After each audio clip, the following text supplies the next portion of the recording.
أعوذ بالله من الشيطان الرجيم. بسم الله الرحمن الرحيم.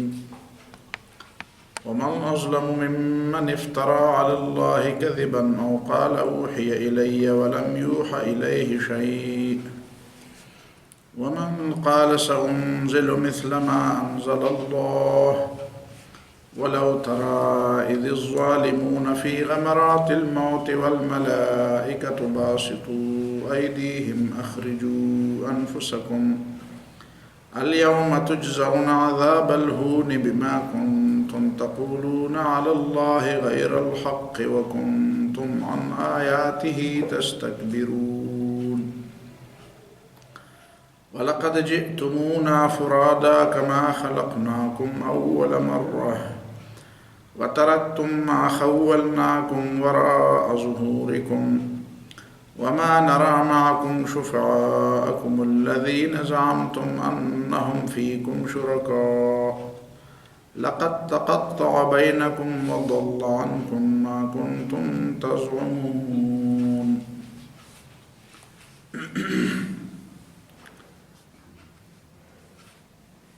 ان آیات سے پہلے ایک تو یہ بات بتائی گئی تھی کہ وما قدر اللہ حق قدرہ، ان لوگوں نے اللہ کو نہیں پہچانا، ان لوگوں نے اللہ کی قدرت اور اللہ کی حکمت کا غلط اندازہ لگایا ہے، اس لیے کہ جب انہوں نے یہ کہا کہ ما انزل اللہ علی بشر من شیء، اللہ تعالیٰ نے اپنے بندے پر اور کسی انسان پر کچھ بھی نازل نہیں کیا ہے، تو یا تو یہ اس بات کو بہت ناممکن سمجھتے تھے کہ اللہ تعالیٰ بشر کو اتنا اٹھا سکتا ہے کہ اسے پیغمبر بنا دے، حالانکہ اس میں خود ان کی اپنی عزت تھی۔ اگر بشر پیغمبر بن جاتا ہے تو بشر ہی کے لیے ایک کمال ہے، بشر ہی کے لیے ایک عزت ہے، ایک بلند مرتبہ ہے، بلند مقام ہے۔ باقی نوع انسانی کو اس پر خوش ہونا چاہیے کہ ہمارے نوع میں سے ایک فرد کو اللہ تعالیٰ نے اتنا اٹھایا، اور اللہ تعالیٰ کی حکمت کا بھی انہوں نے غلط اندازہ لگایا۔ اگر یہ لوگ یہ سمجھے کہ اللہ تعالیٰ نے انسان کو پیدا کر کے یوں ہی محمل چھوڑ دیا اور اس کی ہدایت کے لیے کوئی بندوبست اور کوئی انتظام ہی نہیں کیا، تو یہ اللہ تعالیٰ کی حکمت کا غلط اندازہ ہے۔ اس لیے کہ فضول کام کی نسبت، ایک لایانی کام کی نسبت اس حکیم و خبیر ذات کی طرف کرنا، یہ واقعی اللہ تعالیٰ کی حکمت اور اللہ تعالیٰ کے علم، اس کا غلط اندازہ ہے، گویا کہ اس کا انکار ہے۔ اس کے بعد پھر ایک اور دلیل دی گئی کہ دیکھو یہ قرآن مجید جو اللہ تعالیٰ کی کتاب ہے، اس کی اندرونی شہادت اور اس کے تاثیرات اس بات کے گواہ ہیں کہ یہ اللہ کی کتاب ہے۔ انسان کی کتاب اس طرح کے اثرات نہیں چھوڑ سکتی، انسان کی کتاب میں اتنی تاثیر نہیں ہو سکتی کہ وہ انسانوں کی زندگی کو بدل دے۔ ایک تو یہ کتاب انتہائی خیر و برکت والی کتاب ہے، جس نے بھی اس کتاب کو سمجھنے کی کوشش کی اور اس کتاب سے ہدایت لینے کی کوشش کی، اس کی زندگی میں، اس کے افکار میں ایک مثبت تبدیلی آئی ہے، اس کے عمل میں ایک مثبت تبدیلی آئی ہے۔ کتاب مبارک اور مصدق الذی بین یدیہ، یہ کتاب کسی اختلاف کی بنیاد نہیں رکھتی، بلکہ اس سے پہلے جو کتابیں نازل ہوئی ہیں ان کی تصدیق کرتی ہیں۔ تو گویا کہ یہ ایک ہی سرچشمے سے پھوٹی ہوئی ہدایات ہیں، جو گزشتہ انبیاء کو جن سرچشمے سے ہدایات ملتی رہی، اسی سرچشمے سے یہ کتاب بھی نکلی ہے، اور یہ حقیقت میں ایک وحدت، انسانیت کو ایک وحدت میں پرو دینے والی کتاب ہے، انسانیت کے اعلیٰ اقدار کے حامل لوگوں کے ساتھ ایک ربط قائم کرنے والی کتاب ہے، اور پوری دنیا کو ایک کڑی میں پرونے والی کہ دنیا کے کون کون سے کس کس خطے میں اور کس زمانے میں اور کن کن قوموں میں اللہ تعالیٰ نے انبیاء بھیجے، سب کے ساتھ اس کا ایک ربط ہے، ایک تعلق ہے، کہ وہ بھی اسی سرچشمے سے نکلی ہوئی باتیں بتاتے تھے، اور یہی بھی اس سرچشمے سے نکلنے والی کتاب ہے۔ اور ایک تیسری دلیل یہ دی، وَلِتُنذِرَ أُمَّ الْقُرَىٰ وَمَنْ حَوْلَهَا، دیکھو یہ ایک آخری کتاب ہے جس کو دنیا کے مرکزی شہر میں ایک عظیم انسان پہ اس کو اتارا گیا ہے۔ وَلِتُنذِرَ أُمَّ الْقُرَىٰ وَمَنْ حَوْلَهَا، باقی جتنے انبیاء تھے وہ اپنے اپنے علاقوں میں اپنے اپنے جو جغرافیائی حالات تھی اسی کے مطابق اسی علاقوں میں ان کی دعوت تھی۔ ان کی دعوت پوری دنیا کے لیے نہیں تھی، اس لیے ان کو دنیا کے مرکز میں نہیں بھیجا گیا، اور رسول اللہ صلی اللہ علیہ وسلم کی دعوت پوری دنیا کے لیے ہے اور قیامت تک آنے والے سارے انسانوں کے لیے ہے، اس لیے رسول اللہ صلی اللہ علیہ وسلم کو ایک مرکزی شہر میں بھیجا گیا۔ لِتُنذِرَ أُمَّ الْقُرَىٰ وَمَنْ حَوْلَهَا، اور اس ام القرآن والوں کو صرف ڈرانا مقصود نہیں ہے، وَمَنْ حَوْلَهَا، اور جو اس کے ارد گرد لوگ ہیں۔ اب دیکھیں نا، حَوْلَهَا میں مشرق اور مغرب اور شمال اور جنوب سب آتے ہیں۔ جس طرح آپ ایک شیر سے ایک دائرہ کھینچتے ہیں تو وہ دائرہ اس پہ حاوی ہوتا ہے، اس دائرے سے، اس شیر سے، اس دائرے کے حدود میں جتنی طرف بھی لوگ آتے ہیں، جتنے بھی علاقے آتے ہیں، وہ چاہے جس طرف بھی ہوں، عرب ہے یا عجم ہے۔ تو یہ دوسری دلیل ہے اس بات کی کہ رسول اللہ صلی اللہ علیہ وسلم کی بعثت جو مرکزی شہر مکہ معظمہ میں ہوئی ہے، اس کی بھی بڑی حکمت ہے۔ یہ بھی اس مقصد نبوت کے ساتھ ایک مربوط بات ہے کہ دیکھو رسول اللہ صلی اللہ علیہ وسلم سارے انسانوں کے لیے پیغمبر بنا کے بھیجے گئے ہیں، اس لیے ان کو ایک مرکزی شہر میں، جو پوری دنیا کے لیے ایک مرکزی شہر کی حیثیت رکھتا ہے، اسی میں بھیجا گیا۔ اور ایک اور دلیل بھی اس بات کی کہ وَالَّذِينَ يُؤْمِنُونَ بِالْآخِرَةِ يُؤْمِنُونَ بِهِ، کہ جو لوگ آخرت کو ماننے والے ہیں وہ اس کتاب کو مانتے ہیں۔ اس کا مطلب یہ ہے کہ اس کتاب کے ماننے والے اس دنیا کے بندے نہیں، اس کتاب کے ماننے والے اس دنیا کو معیار نہیں بناتے، وہ اپنے تگ و دو، اپنی جدوجہد اور اپنی سارے اعمال کا بدلہ اللہ تعالیٰ سے آخرت میں طلب کرتے ہیں۔ والذین یؤمنون بالآخرۃ یؤمنون بہ، گویا کہ یہ لوگوں کے لیے کوئی دردسر کی بات نہیں ہے، لوگوں کے اوپر یہ بوجھ بننے والی بات نہیں ہے۔ ان کی دعوت ایسی نہیں ہے کہ وہ گویا کہ لوگوں کے لیے ایک مصیبت ہو کہ ایک اور طبقہ آ گیا جو ہم سے وصولی کرے گا، ایک اور طبقہ آئے گا جو ہمارے اوپر اپنے بڑائی جتائے گا، ایک اور طبقہ آئے گا جن کی خدمت کرنی پڑے گی، جن کی ہمیں نازبرداریاں اٹھانی پڑیں گی۔ ایسی بات نہیں ہے۔ والذین یؤمنون بالآخرۃ یؤمنون بہ، یہ لوگ آپ کے اوپر بوجھ نہیں بننا چاہتے، یہ لوگ آپ سے کوئی معاوضہ نہیں طلب کرتے، یہ لوگ آپ کے مصیبتوں میں اور آپ کے مشکلات میں کوئی اضافہ نہیں کرنا چاہتے، یہ لوگ آپ کو دینے کے لیے آئے ہیں۔ یہ جو ماننے والے ہیں یہ آپ کو دینے کے لیے، یہ جو اس کتاب کو ماننے والے، اس کتاب کو پیش کرنے والا آپ کو کچھ دینے کے لیے آیا ہے، اور یہ بہت بڑی بات ہے، وہ بہت بڑی دلیل ہے۔ یہ قرآن کی حقانیت کی اندرونی شہادت ہے۔ اور آخری شہادت جو اس آیت میں بیان ہوئی، وَهُمْ عَلَىٰ صَلَاتِهِمْ يُحَافِظُونَ، کہ دیکھیں ان کا کردار، دیکھیں ان کے عمل کو، دیکھیں ان کے کردار کو، دیکھیں۔ یہ آدمی اپنے کردار سے پہچانا جاتا ہے، اور اس کی نظریہ، اس کے نظریہ، اس کے عقیدے کی حقانیت کا پتہ اگر چلانا ہو تو اس کے کردار کو دیکھو، اس کے اٹھنے بیٹھنے کو دیکھو، اس کے تعلقات کو دیکھو، اس کے کردار کو دیکھو، اس کے عمل کو دیکھو۔ وَهُمْ عَلَىٰ صَلَاتِهِمْ يُحَافِظُونَ، دیکھو وہ نماز ان کی پابندی کرتے ہیں، اور نماز کتنی بڑی چیز ہے، نماز میں کتنے بڑے اسباق ہیں، نماز میں کتنے بڑی عبرتیں اور بہت بڑی تعلیمات اور بہت بڑی ہدایات اور ایک تربیت کا ایک پورا نظام پوشیدہ ہے۔ آپ ان کی نمازوں کو دیکھیں کیسے اللہ کے سامنے جھکتے ہیں، کیسے وہ صفائی کا خیال رکھتے ہیں، کیسے وہ صف بندی کا خیال رکھتے ہیں، کیسے وہ مسجد کی صفائی کا خیال رکھتے ہیں، اپنے کپڑوں، اپنے جسم، اپنی نیتوں، ان چیزوں کے صفائی کا خیال رکھتے ہیں، کیسے اپنے رب کے سامنے وہ جھکے ہوئے ہیں، کیسے رب کے سامنے وہ سر بسجود ہیں، کیسے وہ اپنے رب سے مانگتے ہیں۔ تو یہ اس بات کی یہ وہ لوگ تھے جو ڈاکوں میں اور لوگوں کے گھروں کو برباد کرنے میں اور لوگوں کے گھروں کو اور ان کے شہروں کو اجاڑنے میں ان کو لطف آتا تھا. شراب میں، کباب میں، لڑائی جھگڑے میں، قتل و غارت میں ان لوگوں کو مزہ آتا تھا. یہ گویا ان کا مشغلہ تھا. اور اب ان کی زندگی کو دیکھ یہ وہی لوگ ہیں. جب اس قرآن کو انہوں نے مان لیے، جب اس کتاب کو انہوں نے مان لیا، تو دیکھو اب یہ نمازیں پڑھتے ہیں، اب یہ صفائی پسند ہے، اب ایک دوسرے کے لیے دیکھیں نا، ایک ہی صف میں کتنے لوگ جمع ہوتے ہیں، وہی بڑے وہی چھوٹے، وہی آقا وہی غلام، وہی جو آپ کو کوئی چیز سمجھتے ہیں. یہاں پہ مسجد میں آ کر وہ ایک ہی صف میں کھڑے ہو جاتے ہیں. ان میں کوئی اونچ نیچ نہیں، کوئی بڑے اور چھوٹے کی کوئی تمیز. وہ یہ بات نہیں ہے کہ بڑے آگے ہو جائیں اور چھوٹے پیچھے ہو جائیں.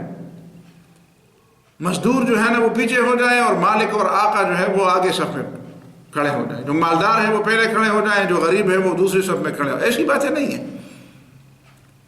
تو ان کی یہ نماز پڑھنا اور ان کی یہ عادتیں تبدیل، پھر یہ نماز ان کی عادتیں تبدیل کر رہی ہے، ان کے ذہن کے زاویے درست کر رہے ہیں، ان کی ذہن کے زاویے اس سے درست ہو رہے ہیں. ان کی عملی زندگی پر یہ نماز اثر انداز ہے. یہ نماز کی بات صرف اس لیے نہیں کہ اسلام صرف نماز ہی میں محدود ہے. نماز کا ذکر اس لیے ہوا کہ یہ نماز ان کی پوری زندگی میں اثر انداز ہے. یہ نماز کا سبق ان کو یاد پڑتا ہے. جا کر نماز میں سیکھتے ہیں، پھر اسی کو عمل میں جب نماز سے فارغ ہو جاتے ہیں تو باقی اعمال میں اس نماز کے سبق، یاد کردہ سبق کو وہاں پہ عمل میں لاتے ہیں. تو یہ ہے یہ ان لوگوں کے اعتراض کا جواب ہے. کیسے جواب دیا؟ دیکھیں نا، اسلام کا اپنا فلسفہ ہے، وہ کیسے جواب دیتا ہے. دنیاوی فلسفے بس صرف زبان کی تیزی کی حد تک محدود ہے کہ جس کی زبان تیز ہوتی ہے کہتے ہیں کہ بڑا فلاسفر ہے. اسلام جو ہے، اسلام کا جو فلسفہ ہے، ان کے اعتراض کا جو جواب دیا جاتا ہے وہ کیسے انداز کہ دیکھو عملی چیزوں کو دیکھو، ایک کتاب کی حقانیت کے دلائل کو دیکھو، اس کے اندرونی شہادتیں دیکھو، اس کی تاثیر کو دیکھو، زندگیاں بدلنے کے لیے اس کے اندر جو تاثیر اللہ تعالیٰ نے رکھی ہے، لوگوں کی زندگیاں اس نے تبدیل کر دی ہے. تو یہ چیزیں سمجھنے کی، یہ ان چیزوں کو دیکھ کر پھر کیسے کہا جا سکتا ہے کہ اللہ کی کتاب نے، کیا انسان کی کتاب اس طرح کی تاثیر رکھ سکتی ہے؟ کیا انسان اتنا کر سکتا ہے کہ اپنی کتاب میں اتنی تاثیر وہ ڈال لے؟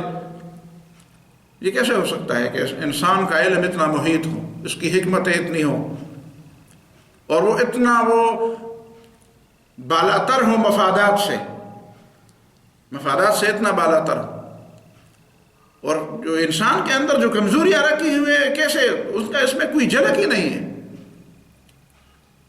تو یہ اس بات کہ لوگوں نے کہا تھا کہ ما انزل اللہ علی بشر من شیء، اللہ نے کوئی کتاب نہیں نازل کی. اللہ تعالیٰ نے فرمایا دیکھو یہ کتاب اللہ نے نازل کی ہے. یہ کتاب کا لفظ اور حرف اور اس کی تاثیر، اس کی ایک ایک جھلک، اس کے ماننے والوں کی زندگی کا ایک ایک پہلو، یہ اس بات کی دلیل ہے کہ یہ قرآن سچی کتاب ہے. اب اس پہ تھوڑا سا 2 قدم آگے جاتے ہیں اور اپنی زندگی میں ہم بھی قرآن کو مانتے ہیں. ہمارے ماحول میں بھی لوگ دعوے دار ہیں کہ ہم قرآن کو مانتے ہیں. کیا ہماری زندگی قرآن کی حقانیت کا ثبوت ہے؟ کس معاشرے کی زندگی قرآن کی حقانیت کا ثبوت ہے؟ یہ سمجھنا چاہیے کہ یہ قرآن مسلمانوں کو کتنا اونچا دیکھنا چاہتا ہے کہ گویا اللہ تعالیٰ ان کی زندگی کو دشمنوں اور نہ ماننے والوں کے سامنے ان کی زندگی کو بطور اللہ تعالیٰ کی کتاب کی حقانیت کے ثبوت کے طور پر پیش کر دیں. کہ دیکھو یہ ثبوت ہے اس بات کا، یہ دلیل ہے اس بات کی کہ یہ جو مومن ان کا عمل جو ہے یہ اس بات کا ثبوت ہے کہ یہ قرآن سچی کتاب ہے. اب تو اگر مومنوں کے عمل کو دیکھا جائے تو وہ کیا ثبوت پیش کرتے ہیں؟ وہ کس بات کا ثبوت پیش کرتے ہیں؟ یہ وہ بنیادی چیز ہے جس کو سمجھنے کے لیے ضرورت ہے، اور جس کو ان آیات کے سمجھتے وقت ان کو دیکھنا چاہیے کہ یہ کیا ہم کہاں پہ ہمارا دعویٰ کیا ہے، اور پھر ہم باقی نعوذ باللہ خود اس کو چھوڑے کہ باقی لوگ قرآن کے ساتھ کیا کرتے ہیں، اس کو چھوڑے کہ دشمن قرآن کے ساتھ کیا کرتے ہیں، اور اس کے بارے میں کیا ان کی وہ ہے، وہ اس کے خلاف، اس کی تکذیب کے لیے اس کے خلاف کیا کیا کرتے ہیں. خود مسلمان کیا کرتا ہے. اور پھر اس کے بعد وَمَنْ أَظْلَمُ مِمَّنِ افْتَرَىٰ عَلَى اللَّهِ كَذِبًا، یہ ایک اور دلیل ہے اور اس میں دونوں باتیں شامل ہیں. یعنی گویا کہ لوگ یہ سمجھتے ہیں کہ نعوذ باللہ رسول اللہ صلی اللہ علیہ وسلم پر قرآن نازل نہیں ہوا ہے اور قرآن نبی صلی اللہ علیہ وسلم نے دعویٰ کیا کہ مجھ پر نازل ہوا ہے. تو گویا آپ یہ سمجھنا چاہتے ہیں اور یہ کہنا چاہتے ہیں کہ نبی صلی اللہ علیہ وسلم نے اللہ تعالیٰ پر جھوٹ باندھا. تو جو بھی اللہ تعالیٰ پر جھوٹ باندھے، جو نبی نہ ہو اور اپنے آپ کو نبی کہے، وہ ظالم ہے. لیکن کیا رسول اللہ صلی اللہ علیہ وسلم کی شخصیت اور رسول اللہ صلی اللہ علیہ وسلم کی تعلیمات اور ان کی پیش کردہ کتاب، اس میں کوئی ایسی بات ہے کہ جس سے یہ بات سمجھ جائے کہ نعوذ باللہ رسول اللہ صلی اللہ علیہ وسلم نے اللہ تعالیٰ پر جھوٹ باندھا؟ یا یہ اس بات کی دلیل ہے کہ رسول اللہ صلی اللہ علیہ وسلم پر جو کتاب نازل ہوئی وہ تو اللہ تعالیٰ کی طرف سے سچی بات ہے. اب جو نہ ماننے والے کہتے ہیں کہ نہیں اللہ تعالیٰ نے کوئی بات نازل کی، تو پتہ چلا کہ جھوٹ وہ بولتے ہیں. تو قرآن نے اس بات کو عام قرار دیا. دیکھیں نا اللہ تعالیٰ کا عادلانہ نظام اور اللہ تعالیٰ نے کی عادلانہ حکمتیں. ایسے عدل اور ایسے انصاف کا تصور انسان کر نہیں سکتا کہ ایک بات اس کھلے انداز سے بن کے سب سے بڑھ کر ظالم شخص وہ ہے جس نے یہ کہا کہ مجھ پر وحی کی جا رہی ہے، اللہ تعالیٰ پر جھوٹ باندھا، اور یہ کہا کہ مجھ پر وحی آتی ہے اور اس پر کوئی وحی نہیں آتی، کسی کا نام لیے بغیر. اس کا مطلب یہ تھا کہ اگر رسول اللہ صلی اللہ علیہ وسلم ایسے ہوتے نعوذ باللہ کہ ان پر وحی نہ آتی اور انہوں نے دعویٰ کیا ہوتا کہ مجھ پر وحی آتی، تو یہ بھی آپ کے سامنے ہوتا، یہ بھی آپ کے سامنے، آپ دلائل سے معلوم کر کے دیکھ لیتے. لیکن اس کا مطلب یہ ہے کہ دلائل سے تو یہی پتہ چلتا ہے کہ رسول اللہ صلی اللہ علیہ وسلم تو اللہ تعالیٰ کی طرف سے نازل کردہ کتاب کے بارے میں سچ بول، ان پر تو وحی آتی. لیکن جو لوگ سمجھتے ہیں کہ اس طرح تو ہم بھی کر سکتے ہیں ایسی چیزیں، نضر ابن حارث اس زمانے میں یہی کہا کرتا تھا. پھر بعد میں مسیلمہ کذاب نے اس طرح کی باتیں کی. اس کی بیوی تھی، اس نے بھی نبوت کا دعویٰ کیا تھا، سجاح نام تھا اس کا، اس نے بھی اس طرح کی باتیں کی. اس طرح تو ہم بھی بناتے ہیں. اور خود مکہ معظمہ کے اندر عبداللہ بن ابی سرح ایک شخص تھا جو رسول اللہ صلی اللہ علیہ وسلم کے لیے وحی لکھا کرتا تھا. اور جب سورہ المومنون کی وہ آیت نبی صلی اللہ علیہ وسلم نے لکھوائی کہ فَخَلَقْنَا الْعَلَقَةَ مُضْغَةً فَخَلَقْنَا الْمُضْغَةَ عِظَامًا فَكَسَوْنَا الْعِظَامَ لَحْمًا ثُمَّ أَنشَأْنَاهُ خَلْقًا آخَرَ. تو جب وہ لکھتا جاتا تو عرب تھا، سمجھدار تو تھا، تو فوراً اس نے کہا فَتَبَارَكَ اللَّهُ أَحْسَنُ الْخَالِقِينَ. وہ ہے کہ اس کی فطرت کی آواز تھی، فَتَبَارَكَ اللَّهُ أَحْسَنُ الْخَالِقِينَ.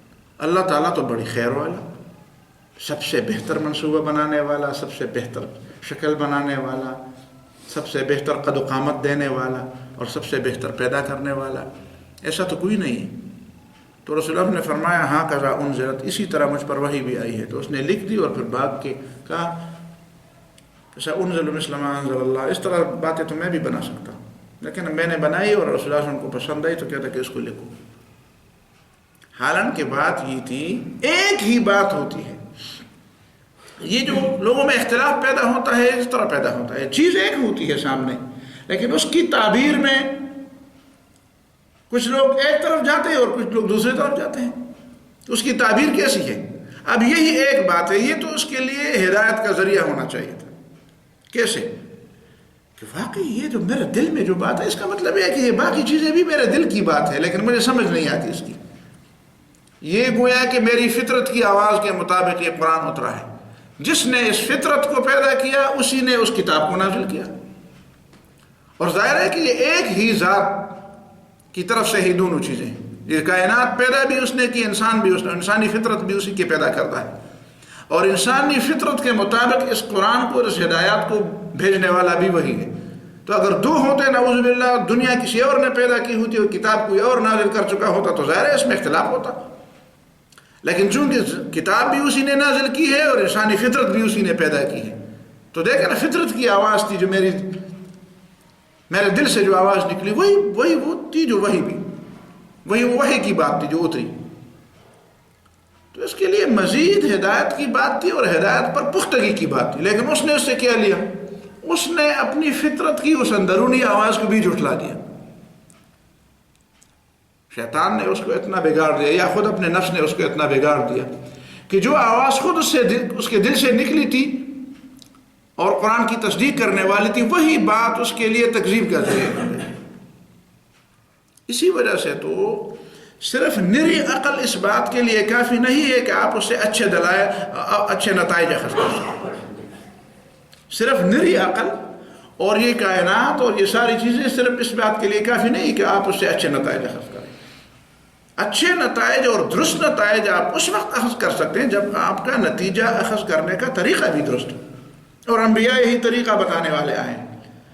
انبیاء نے یہ تو نہیں کیا نا کہ عقل کی نفی کر دی، عقل کی نفی تو نہیں کی، اس کائنات کی بھی نفی نہیں کی۔ اس کائنات کے درست استعمال اور اس کو درست انداز سے مرتب کر کے ان مقدمات کو ایک درست شکل دے کر اس سے ایک درست نتیجہ نکالنے کا طریقہ بتا دیا۔ اور عقل کی جو بات تھی وہ بھی اسی طرح کہ اس کو قابو ہونا چاہیے، اس کو کنٹرول ہونا چاہیے، اس کو اس طرح نہیں ہونا چاہیے کہ وہ اپنے طور پر جس طرح بھی چاہے، جدھر بھی چاہے اس طرف اپنے۔ ظاہر ہے کہ جو چیز جتنی مضبوط ہوتی ہے، جتنی طاقتور ہوتی ہے، اس کو قابو کرنے کے لیے اتنے بریک بھی مضبوط ہونے چاہیے، بریک بھی مضبوط ہونے چاہیے۔ آپ ریل گاڑی میں سائیکل کے بریک تھوڑے لگا سکتے ہیں۔ اب ریل گاڑی میں اگر آپ ریل گاڑی کے مناسب بریک نہ لگائیں تو ریل گاڑی تو فائدے کی بجائے تباہی کر دے گی۔ تو سائیکل کے لیے سائیکل کے مطابق بریک ہو، لیکن ریل کے لیے ریل کے مطابق بریک ہو، اور بڑی گاڑی کے لیے بڑی گاڑی کے مطابق بریک ہو۔ تو عقل کے لیے بھی بریک ہونے چاہیے۔ تو عقل خود تو اپنے طور پر بریک نہیں ہے، وہ تو زور لگانے والی چیز ہے۔ ایک اور چیز ہونی چاہیے اس کو قابو کرنے کے لیے کہ اگر اس کو قابو نہ کیا جائے تو پھر نقصان اٹھانا پڑے گا۔ یہی ایک بات ہے، وہی ایک ابھی یہی بات آپ کے سامنے آ گئی کہ یہی ایک جملہ تھا جو اس کی زبان سے نکلا، وہ تھا تو ہدایت کا ذریعہ، لیکن وہ اس کی گمراہی کا ذریعہ بن گیا، اس لیے کہ اس نے غلط طریقے سے نتیجہ نکالا۔ کہتے ہیں میں اس طرح کر سکتا ہوں۔ اس کے دل نے دماغ کے اندر جو خناس بھرا ہوا تھا وہ اس وقت بیدار ہوا، اور اس نے اللہ کی آواز پر کان دھرنے کی بجائے اور شیطان کی آواز پر، اس نفس کی آواز پر، اس خناس کی آواز پر اس نے کان دھر لیا۔ اس نے اس کی بات کو سمجھنے کی کوشش کی، اور وہی تو تباہی والی بات تھی، اور باغ کے مرتد ہو۔ وَمَنْ أَظْلَمُ مِمَّنِ افْتَرَىٰ عَلَى اللَّهِ كَذِبًا، اور کون ہے سب سے بڑا ظالم اس شخص سے جو اللہ پر جھوٹ باندھے۔ او قال اوحی الیہ، اور یا یہی کہے کہ مجھے وحی ہو رہی ہے، ولم یوحى الیہ شیء، اور اس کو کوئی وحی نہیں ہو رہی اللہ کی طرف سے، جس طرح مسیلمہ نے کہا بعد میں، جس طرح سجاح نے کہا بعد میں، جس طرح اس زمانے میں عبداللہ ابن ابی سرح نے کہا، جس طرح دوسرے لوگوں نے کہا۔ ومن قال سأنزل مثل ما انزل اللہ، اور اس سے بڑھ کر ظالم کون ہوگا جو یہی کہتا پھرتا ہے کہ میں بھی اللہ کی طرح ایک کتاب نازل کر سکتا ہوں، اس طرح باتیں مجھے بھی آتی ہیں، میں بھی قصے سنا سکتا ہوں۔ یہ تو کیا ہے، اور قصے، میں قصے سنا سکتا ہوں، یہ بڑا ظالم ہے۔ وَلَوْ تَرَىٰ إِذِ الظَّالِمُونَ فِي غَمَرَاتِ الْمَوْتِ، تو ایسے ظالموں کے لیے اگر دنیا میں سزا نہ بھی ہو، اللہ تعالیٰ کی حکمت کے مطابق ان کو دنیا میں ڈیل ملتے رہے، مزید مہلت ملتی رہے، تو اس کا یہ معنی نہیں ہے کہ ان کو سزا نہیں ہوگی۔ ایک وقت آئے گا یہ مریں گے۔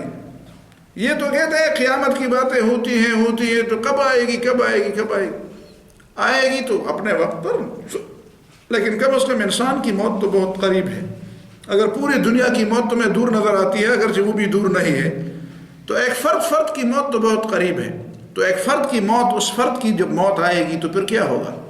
وَلَوْ تَرَىٰ، اگر تو اس کو دیکھ لیتا، یعنی تو دیکھ نہیں سکتا، اس دنیا کی ایسی چیزیں ہیں جن کو جو دیکھی نہیں جاتی۔ کون سی بات؟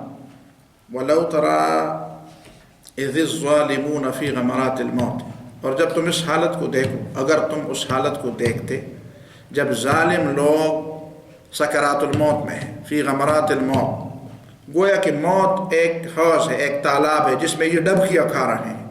ایک شخص تالاب میں ڈوب رہا ہے اور وہ ڈبکیاں کھا رہا ہے، اس کی سانس اکڑ رہی ہے، وہ جب سانس لیتا ہے تو ادھر پانی اندر آتا ہے، تو پھر وہ ایک تکلیف میں ہے، اس کی سانس نکلنے میں اس کو بڑی دقت ہو رہی ہے. تو گویا کہ موت کی حالت ایسی ہے، اس شخص کی موت ایسی ہوگی. اس کی روح نکلنے کے لیے فرشتے اس کو نکالنا چاہیں گے، اور یہ روح جو ہے نا یہ جسم کے اندر ادھر ادھر بھاگتی رہے گی. وَلَوْ تَرَى إِذِ الظَّالِمُونَ فِي غَمَرَاتِ الْمَوْتِ، جب ظالم موت اور جان کنی کی ڈبکیوں میں اور سختیوں میں اور سکرات میں ہوں گی. وَالْمَلَائِكَةُ بَاسِطُو أَيْدِيهِمْ، اور فرشتے اپنے ہاتھوں کو پھیلا چکے ہوں گے، اپنے ہاتھوں کو دراز کر چکے ہوں گے، پھیلا چکے ہوں گے، اور ان کو کہتے ہوں گے اخرجوا انفسکم، اپنے جانوں کو نکالو، اپنے جانوں کو، تم خود اپنے جانوں کو نکالو. یعنی گویا کہ ان کے لیے ایک سختی کی بات یہ بھی ہے کہ ان کو خود کہا جاتا ہے کہ خود اپنی روح نکالو. اور پھر الیوم تجزون، پھر صرف یہ نہیں کہ روح نکالو تمہاری موت کا وقت آ گیا، صرف یہ بات نہیں ہے. یہ بات تو ہے اگر اس طرح کے ریسٹنگ پلیس کہتے رہیں، جس طرح یورپ میں وہاں پہ ایک تختہ لگا ہوتا ہے کہ یہ ریسٹنگ پلیس ہے، اور ہمارے ہاں تختہ لگا ہوتا ہے کہ آرام گاہ ہے، آخری آرام گاہ ہے. تو اگر یہ آرام گاہ ہوتی اور آرام سے لوگ پاؤں پھیلاتے تو پھر تو چلو اچھی بات تھی، دنیا کی کئی چیزوں سے نجات مل جاتی، لیکن ایسی چیز تو نہیں. الیوم تجزون عذاب الہون، آج وہ دن ہے جو تمہیں اپنے کیے کی سزا دی جائے گی. الیوم تجزون عذاب الہون، آج تمہیں توہین اور اہانت کی سزا دی جائے، ایسی سزا دی جائے گی جو سزا کے ساتھ ساتھ تمہاری توہین بھی ہوگی. تم اپنے آپ کو بہت بڑی چیزیں سمجھتے ہو کہ میں خدا کی طرح وہی بھی لا سکتا ہوں، میں بھی پیغمبری کا دعویٰ کر سکتا، میں بھی وہی میں بھی کتاب نازل کر سکتا ہوں. تو تم بڑی بڑائی اور بڑے گھمنڈ کے دعوے دار تھے، اب تمہارے گھمنڈ اور تمہاری بڑائی کی سزا یہی ہے کہ تمہیں انتہائی ذلت کی سزا دی جائے. بما کنتم تقولون علی اللہ غیر الحق، عذاب الہون، اہانت والی سزا، سخت توہین والی سزا، سخت ہلکی سزا، ہلکی یعنی ہلکی پن کی سزا، جس میں ذلت والی سزا. بما کنتم تقولون علی اللہ غیر الحق، اس لیے کہ تم اللہ تعالیٰ کے بارے میں ناحق باتیں کہتے تھے. وکنتم عن آیاتہ تستکبرون، اور تم اللہ تعالیٰ کی آیات سے اپنے آپ کو بڑی چیز سمجھتے تھے. تم ہمیں آیات کی ہمیں نصیحتوں کی ضرورت نہیں ہے، ہم خود بڑی چیزیں ہیں، ہمیں خود سمجھ آتی ہے، ہمیں پتہ ہے. اور پھر قیامت کے دن جب تم سامنے پیش ہوگے موت کے بعد، تو پھر کیا ہوگا؟ پھر اللہ تعالیٰ فرمائے گا وَلَقَدْ جِئْتُمُونَا فُرَادًا، اور تم تو ہمارے پاس اکیلے آ گئے. یہ پشتو میں کہتے ہیں دا تسرن کے خانے ہو یواز را روانے ہو سنگا ہوئی پہ پشتو تو تو سنگا خانے چاہیے یواز را روانے. اس وقت ان کو کہا جائے گا وہ تم تو کیسے اتنے بڑے آدمی ہو، تم تو بڑے سردار تھے، اب تو اکیلے آ گئے ہو، کپڑے بھی نہیں ہے تمہارے پاس. وہ ٹرا پرا، وہ ہٹو بچو، وہ کرو فر، وہ سب کچھ چیزیں کچھ بھی نہیں. وَلَقَدْ جِئْتُمُونَا فُرَادًا، تم تو اکیلے آ گئے. وہ تمہارے دوست کدھر گئے؟ وہ تمہارے نعرے لگاتے تھے اور تمہارے آگے پیچھے ہٹو بچوں کے لیے آگے پیچھے ہوتے تھے، وہ لوگ کدھر گئے؟ وہ تمہارے لیے لڑتے جھگڑتے تھے. وَلَقَدْ جِئْتُمُونَا فُرَادًا، اور تم تو ہمارے سامنے اکیلے اکیلے آ گئے. كَمَا خَلَقْنَاكُمْ أَوَّلَ مَرَّةٍ، جس طرح پہلی دفعہ ہم نے تمہیں پیدا کیا، جس طرح پہلی دفعہ ہم نے تمہیں پیدا کیا. حُفَاةً، ننگے پاؤں، عُرَاةً، بغیر کپڑوں کے، غُرْلًا، بغیر ختنے کے، اسی طرح ختنہ کیے بغیر، اسی طرح ننگے دھڑنگے اور اسی طرح ننگے پاؤں. اور تمہارے پاؤں میں تو جوتے بھی نہیں ہیں، اور تمہارے بدن پر تو کپڑے بھی نہیں ہیں، اور تم تو بالکل اکیلے ہو. کما خلقناکم اول مرہ وترکتم ما خولناکم وراء ظہورکم، اور ہم نے جو کچھ تمہیں دیا تھا وہ تو تم نے پیچھے چھوڑ دیا. بھائی وہ مال کدھر گیا؟ وہ تمہاری ڈگریاں کدھر گئی؟ وہ تمہاری وہ حیثیتیں اور وہ پلان اور پتہ نہیں کتنی کتنی چیزوں کے تم دعوے دار تھے کہ میرا یہ اور میرا وہ، میرا یہ اور میرا وہ، سب کچھ میرا میرا، وہ تیرا سب کچھ. وہ تو ترکتم ما خولناکم وراء ظہورکم، وہ تو تم نے ادھر پیچھے چھوڑ دیا، تم ساتھ کچھ بھی نہیں لائے، اکیلے بھی آ گئے. وَمَا نَرَى مَعَكُمْ شُفَعَاءَكُمُ الَّذِينَ زَعَمْتُمْ أَنَّهُمْ فِيكُمْ شُرَكَاءُ، جس کے بلبوتے پر تم اتنی ڈینگے مارتے تھے، وہ چیزیں وہ لوگ بھی تو نہیں ہیں، تم جس کو خدا سمجھتے تھے. اور تم جس کے آسرے پر اتنی بڑے بڑے دعوے کرتے تھے وہ کچھ بھی تمہارے پاس نہیں ہے. وہ جو تمہارے سیاسی لیڈر، وہ جو تمہارے مذہبی پروہت، وہ تمہارے بت، کیا نا کس کس کی بندگی دنیا میں جنہوں نے کی، جنہوں نے سیاسی بندگی، کسی سیاسی خدا کی بندگی کی، کسی فرعون کی بندگی کی. اس کو کہا تھا وہ تمہارا فرعون کدھر ہے، وہ تمہارا پارٹی لیڈر کدھر ہے، وہ تمہارا مجاور کدھر ہے، وہ تم جس قبر کو پوچھتے تھے وہ کدھر ہے، وہ تو مجاور کو پوچھتے تھے وہ کدھر ہے، تم جس امیر اور جس فقیر کو پوچھتے تھے، جس درویش کو پوچھتے تھے وہ کدھر ہے. ترکتم ما نرى معكم شفعاءكم الذين زعمتم انهم فيكم شركاء. ہم تو نہیں دیکھتے تمہارے وہ لوگ جس کے بارے میں تمہارا گمان تھا کہ یہ تمہارے اختیارات میں اور تمہارے پیدا کرنے میں اور تمہیں کچھ دینے میں اور تمہاری زندگی کے مسائل حل کرنے میں شریک ہیں اللہ تعالیٰ کے. لقد تقطع بینکم، وہ تمہارے تعلقات تو ختم ہو گئے. کیا ہوا؟ لڑائی جھگڑا ہوا. لقد تقطع بینکم، تمہارا شیرازہ بکھر گیا، تمہاری اجتماعیت ہی بکھر گئی. اور دنیا میں جو تم گروہ در گروہ پھرتے تھے اور ایک جگہ پہ بات ہوتی تو دوسرے جگہ کے لوگ رسی ہلا کر ادھر پہ ڈوری ہلا کر ادھر بھی لوگ اٹھتے تھے. لقد تقطع بینکم، وہ تمہاری شیرازہ بندی تو بکھر گئی اور تمہاری اجتماعیت تو تالا والا ہو گئی. کہتے ہیں تالا والا، وہ تو ادھر ادھر بکھر گئی. اور پھر لقد تقطع بینکم میں یہ بھی ہے کہ تمہارے وصل کے جو اسباب تھے، تمہارے اٹھنے بیٹھنے کے جو اسباب تھے، جن بنیادوں پر تم ایک دوسرے کے ساتھ اٹھتے بیٹھتے تھے، وہ چیزیں بھی وہ تو دنیا میں چلی گئی. بس ابراہیم علیہ السلام کے بارے میں سورہ عنکبوت میں ہے نا، وقال انما اتخذتم من دون اللہ اوثانا مودۃ بینکم. تم جو ان بتوں کی پوچھتے ہو یہ تمہارے درمیان دوستی کی بنیاد ہے. تم کہتے ہو اس بت کو اگر چھوڑ دیں گے تو پھر کیا ہوگا یار، یہ بت اور تو کچھ نہیں ہے، بس دوستی کا ذریعہ تو ہے، ان سے دوستی تو لگ گئی ہے. اب یہ اس بت کو چھوڑیں گے تو یہ دوستی کن لوگوں گے سے پھر دوستی ہوگی، پھر دوستی کی بنیاد ہی ختم ہو جائے گی. تو اس بت کو پوچھتے رہیں گے. انما اتخذتم من دون اللہ اوثانا، تم نے اللہ کو چھوڑ کر جو بت بنائے ہیں، مودۃ بینکم، یہ تمہارے تعلقات کے ذریعے ہیں کہ اس ذریعے تمہارے تعلقات بنے بھی ہیں اور چلتے بھی رہیں. اور پھر کیا ہوگا؟ مودۃ بینکم فی الحیات ثم یوم القیامت، پھر قیامت کے دن بھی ہوگا یلعن بعضکم بعضا، تم ایک دوسرے پر لعنت بھیجو گے. کہتے ہیں کہ تو لعنت تم پر، تمہاری شکل ہو، تم نے مجھے اسلام کا راستہ دکھانا تھا، تم نے تو میرا بیڑا اور کر دیا. وہ کہتے ہیں تم پر لعنت ہو، تم نے مجھے اٹھایا. یہ زندہ باد کے نعرے تو تم لگاتے تھے، میں اگر اکیلا ناشتہ بھی تھا اور تم نہ ہوتے تو مجھے اتنی بڑائی کا گمنڈ کیسے ہوتا. یہ تو تم نے مجھے بڑا بنا دیا. پیر نہ میں پرد موریدان میں پر آنند. پیر نہیں اڑتا، یہ تو موریدان ہوتا ہے جو پیر کو اڑاتے ہیں. کبھی کبھی پیر خود اڑنے والا نہیں ہوتا، یہ موریدان کہتے ہیں. تو بس اس کو وہ جب دیکھتا ہے کہ مریدوں کی ایک بھیڑ لگی ہوئی ہے تو وہ بھی آپے سے باہر ہو جاتا ہے. وہ پھر نہیں سمجھتا، پھر وہ بولتا رہتا ہے. کہتے ہیں تم پر لعنت ہو. وَيَكْفُرُ بَعْضُكُمْ بَعْضًا، اور پھر ایک دوسرے سے انکار کرو گے کہ تم کیا تھے اور تمہاری کیا حیثیت تھی. وہ کہتے کہ تم کیا تھے، تم بھی کچھ بھی نہیں تھے. ثم یوم القیامت یکفر بعضکم بعضا ویلعن بعضکم بعضا. پھر نتیجہ کیا ہوگا؟ نتیجہ یہ ہوگا کہ ومأواکم النار، کہا جائے گا سب جہنم میں جاؤ، لڑو وہاں پہ. لقد تقطع بینکم، تمہاری دوستی کے اسباب اور ذرائع وہ دنیا میں چلے گئے. بس وہ دنیا ہی کے لیے تھے، آخرت کے لیے دوستی نہیں تھی. اگر آخرت کی بنیاد پر دوستی تھی تو وہ آج تک باقی رہتی. قرآن نے فرمایا الاخلاء یومئذ بعضهم لبعض عدو الا المتقین. متقی لوگوں کی دوستی نہیں کٹتی. خدا کے لیے، اللہ کی رضا کے لیے جو دوستی ہوتی ہے وہ آخر تک قیامت میں کام آتی ہے. وہاں پہ تو قیامت میں یہ کہا جائے گا این المتحابون فی، میرے لیے جن لوگوں نے محبتیں کی وہ کہاں ہیں؟ میں ان کو اپنے رحمت میں جگہ دوں گا. اظلهم فی ظلی یوم لا ظل الا ظل، میں اپنے خاص رحمت کے سائے میں ان کو جگہ دوں گا. آج میرے رحمت کے سائے کے علاوہ کوئی جگہ نہیں ہے. تو یہ جو قیامت کے دن اللہ تعالیٰ کے خاص رحمت کے سائے میں بیٹھے ہوں گے وہ دو قسم کے لوگ ہوں گے جو ایک دوسرے سے اللہ تعالیٰ کے لیے، رضا کے لیے ملتے ہیں. اللہ تعالیٰ کی رضا کے لیے ان کوئی مدد، کوئی مقصد نہیں ہوتا ان کا.